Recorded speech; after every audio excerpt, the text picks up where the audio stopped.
CTV News, Vancouver Island Report.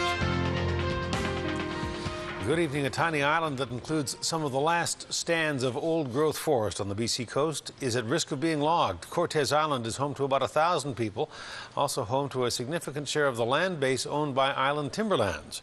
The company is making plans to begin work in the old growth on Cortes, and the plans are being met with strong resistance from islanders. CTV's Gord Kurbis reports.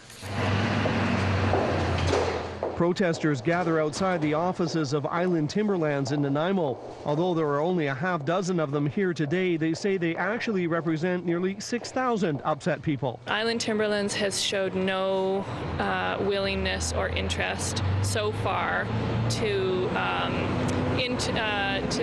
have any sort of meaningful dialogue with the community about what that could look like. They're worried about the logging Timberlands wants to do in a 1,200-hectare tract of land it owns on Cortes Island. They've traveled to the company's head office to deliver a petition asking them to reverse those plans. They've been very adamant that their plan is to come to Cortes and to practice industrial-scale forestry because that's what they do. No one from Timberlands would appear on camera to discuss the matter, but a representative of the company did tell CTV News that all provincial and federal legislations would be followed. The company is promising to honor reforestation and protect any fish habitats and water quality, but not everyone is buying those promises. Darshan Sahoda spent a lot of time defending the current practices of Island Timberlands, and I think that we made it clear that those are not acceptable on Cortes Island. But not everyone on this island of 1,000 is against the plans. Floyd Anderson has lived on Cortes for 20 years. He spent much of that time having to work as a faller off the island, and he's actually hoping to sign on with Timberlands to help them with their efforts. I think there is going to be logging.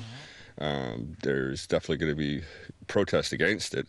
I don't really actually see resolve isn't a word I would use. Anderson says logging runs deep in the island's past and is needed to a certain extent to preserve its economic future. Logging started in like the late 1800s and it's never really stopped. But this like where we are right now was logged clear cut in the 50s and 60s. Island Timberland says it has already changed some of their plans following a meeting held with the community in December, and there may be more future changes following upcoming meetings. But that still may not be enough for those living on the island. Gord Kurbis, CTV News, Cortes Island.